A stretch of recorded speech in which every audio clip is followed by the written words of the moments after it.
আমাদের প্রজেক্টের নাম বায়োপ্লাস্টিক মার্কেট, অর্থাৎ মাছের আঁশ থেকে পচনশীল প্লাস্টিক তৈরি।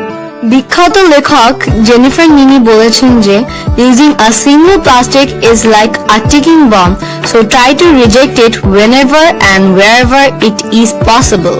মাছের আঁশ থেকে পচনশীল প্লাস্টিক তৈরির মূল উদ্দেশ্য প্লাস্টিক দূষণের হাত থেকে পরিবেশকে রক্ষা করা এবং মৎস্য সম্পদ থেকে উৎপন্ন উচ্ছিষ্টের সদ্ব্যবহার করা। বর্তমান বিশ্বে প্লাস্টিকের বহুল ব্যবহার লক্ষণীয়, তবে প্লাস্টিক অপচনশীল হওয়ায় তা পরিবেশের মৌলিক ও গুরুত্বপূর্ণ বিভিন্ন উপাদান যেমন মাটি, পানি ইত্যাদিকে ক্রমাগতই দূষিত করে আসছে। আমরা যদি বর্তমানে সমুদ্রে সৃষ্ট প্লাস্টিক দূষণের দিকে তাকাই তবে এক ভয়াবহ চিত্র দেখতে পাবো।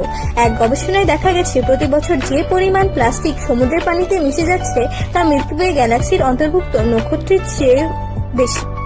2004 সালে যুক্তরাজ্যের প্লাইমাউথ বিশ্ববিদ্যালয়ের গবেষক রিচার্ড থমসন ও তার সহযোগীরা শুধুমাত্র সেখানকার সমুদ্রপৃষ্ঠ থেকে প্রায় 3 লাখ প্লাস্টিক উপাদান এবং সমুদ্র তলদেশ থেকে প্রায় 1 লাখ মাইক্রোপ্লাস্টিক বর্জ্য পায়। শুধুমাত্র আমেরিকাতেই প্রতি বছর 5 বিলিয়ন টন প্লাস্টিক পণ্য ব্যবহৃত হয়, যার মধ্যে মাত্র 24% পুনঃচক্রায়ন হয়ে থাকে। অন্য 3.8 মিলিয়ন টন প্লাস্টিক বর্জ্য আকারে মাটিতে ফেলে দেওয়া হয়। 2012 সালের এক গবেষণায় দেখা গেছে সমগ্র বিশ্বের সমুদ্রে আনুমানিক 165 মিলিয়ন টন প্লাস্টিক বর্জ্য রয়েছে, যার মধ্যে 5 ট্রিলিয়নের বেশি প্লাস্টিক ভেসে থাকে। বিভিন্ন গবেষণায় দেখা গেছে সামুদ্রিক প্রাণীরা প্লাস্টিক বর্জ্যকে ছোট আকৃতির মাছ মনে করে খেয়ে ফেলে। এই প্রভাবে সমুদ্রের যে খাদ্যজাল বা বাস্তুতন্ত্র তা হুমকির মুখে। গবেষণায় দেখা গিয়েছে প্রতি বছর প্রায় 10 লক্ষ পাখি প্লাস্টিক দূষণের শিকার হচ্ছে। প্লাস্টিক পৃথিবীর জন্য হুমকি হয়ে দাঁড়িয়েছে।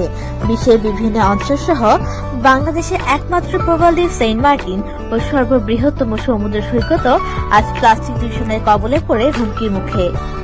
এই প্রজেক্টটি তৈরি করতে আমাদের যে সকল উপাদান প্রয়োজন সেগুলো হলো 1 টেবিল চামচ কর্নস্টার্চ, 1 টেবিল চামচ সিদ্ধ করে ব্লেন্ড করা মাছের আঁশ, 3 টেবিল চামচ বিশুদ্ধ পানি, 1 চা চামচ ভিনেগার ও 1 চামচ গ্লিসারিন।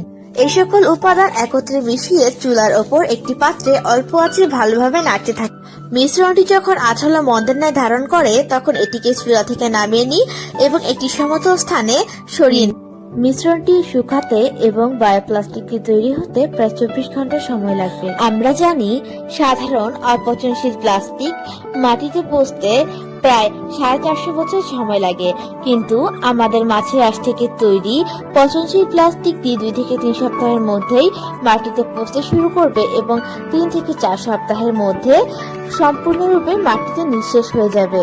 বর্তমানে পাটের আঁশ থেকে পচনশীল প্লাস্টিক তৈরি করা হচ্ছে, কিন্তু পাট থেকে আঁশ ছাড়ানোর জন্য পাটকে যে পানিতে পচানো হচ্ছে তার ফলে পানি দূষণ হচ্ছে। পরিবেশ দূষণ ও তা থেকে এই পৃথিবীকে রক্ষা বর্তমান বিশ্বের একটি গুরুত্বপূর্ণ আলোচ্য বিষয়।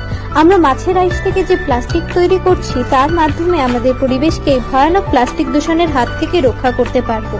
এছাড়াও আমাদের দেশ যেহেতু নদীমাতৃক দেশ, তাই আমরা প্রতিদিন হাজার হাজার টন মাছ পাচ্ছি এবং তার থেকে যে আঁশ পাচ্ছি তা আমরা উচ্ছিষ্ট হিসেবে ফেলে দিচ্ছি।